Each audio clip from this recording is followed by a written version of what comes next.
Senator Murray. Thank you very much, Mr. Chairman. Mr. Secretary, the war in Iran has not only cost 13 American service member lives, it is also costing American taxpayers dearly. Tens of billions of dollars and counting, and that's money that could be helping people perhaps get health care. But instead, we're paying for bombs dropped in a war that American people overwhelmingly oppose.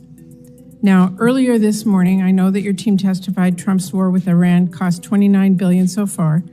That is $29 billion blown on a war of choice, and that's what it would have cost, actually, to save the ACA tax credits. But as my colleagues have already stated, what is concerning as well is it seems quite clear that that cost estimate is suspiciously low. Now, your acting comptroller suggested that damage to U.S. facilities was not factored into that figure. It is clear that there has been extensive damage to American military assets. New reporting from the Washington Post and others indicates that Iran has hit at least 228 structures or pieces of equipment at U.S. military sites. Can you tell us what the cost of damage done to U.S. facilities is because of this war? Well, I think Jay covered pretty clearly what we can or cannot share, but I would simply respond that, and I think it's an important point, considering what the president is undertaking, is what is the cost of Iran obtaining a nuclear weapon? And the fact that this president's been willing to make a historic and courageous choice to confront that, it comes with cost, and we recognize that. I understand what your judgment is. We have a judgment as well, and I'm asking if you can tell us, and at what point you can tell us what the cost of damage done to U.S. facilities is because of this war. Yeah, ma'am, thanks for the question. So for future posture in the Middle East, we don't know what that's going to look like. We don't know how we're going to design these bases. The damage to date, you do not have any cost estimate on it at all? For the military construction, I don't have a cost estimate to provide you at this time. Well, when will we get that? Again, it depends on what the future posture is, how we decide to construct those bases. To date, you know what has happened to date. We can't get that number, and that is a real concern to us. Our job is to appropriate dollars, and we're just told it's coming, and we don't get it, so it's very hard to do our budgets. And right now, Mr. Secretary, people are paying $4, $5, even $6, $7 for gas, and American taxpayers are now on the hook as well for paying for this disastrous war. You're spending families' hard-earned tax dollars on a war that many strongly oppose, and you're forcing people to pay more at the pump, and yet you're not even providing a real breakdown for the cost of this war so far. We have no real details, you have indicated that, and yet now you want Congress to send you $1.5 trillion more.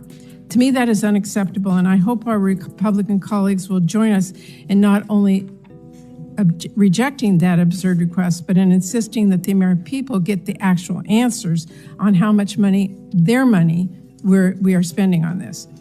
Now, let me turn and say, Secretary Hexas, the president has called Medicaid, Medicare, and child care little scams and said, quote, "We're fighting wars, we cannot take care of daycare."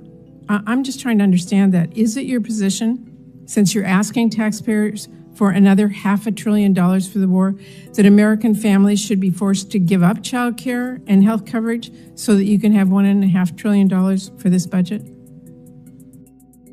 Senator, that's not my department. I certainly support this, and I also support the president's efforts to find and remove fraud wherever possible in a general sense. I'm not talking and we about do that fraud. in our department as well. I'm not talking about fraud. I actually asked whether an American family should lose their health care or their child care to pay for this budget. That is literally what the president suggested. The president has proposed a historic $1.5 trillion budget that will defend the nation and confront threats like Iran, which previous presidents allowed to happen, as Senator Graham pointed out. Previous administrations said they wanted to take care of this problem, and they did not, and he's doing it. This committee, the question in front of the American people is, what are they being asked to give up for this $1.5 trillion? That's where I was talking about. And lastly, Mr. Secretary, your budget request cuts through Trump's ramblings and really, to me, makes the truth clear that you and the president don't value families as much as you value defense contractors.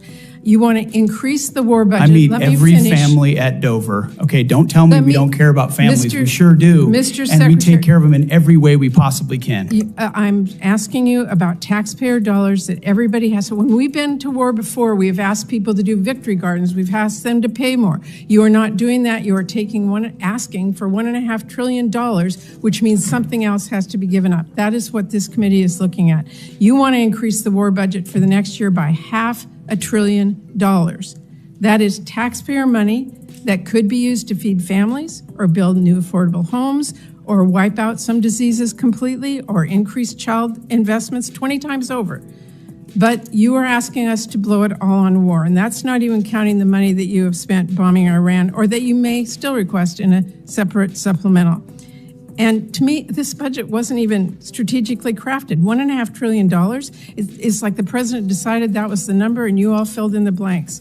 So what I'm here today to say is you asked for a massive laundry list of unnecessary spending. It's a huge payday for defense contractors, and you still don't even ask to give DoD civilian workers a pay raise. And to me, this is absurd. I know you do not care what I have to say. So let me quote you someone you might actually listen to. President Eisenhower. He said, "Every gun that is made, every warship launched, every rocket fired signifies in the final sense a theft from those who hunger and are not fed, those who are cold and not clothed. This world in arms is not spending money alone. It is spending the sweat of its laborers, the genius of its scientists, the hopes of its children." That is what this budget proposal is asking. It's going to leave Americans cold and hungry to fund Trump's war and make defense contractors a fortune. So that is why I hope this committee throws that in the trash and comes together with a budget that works for all American families. Thank you, Mr. Secretary.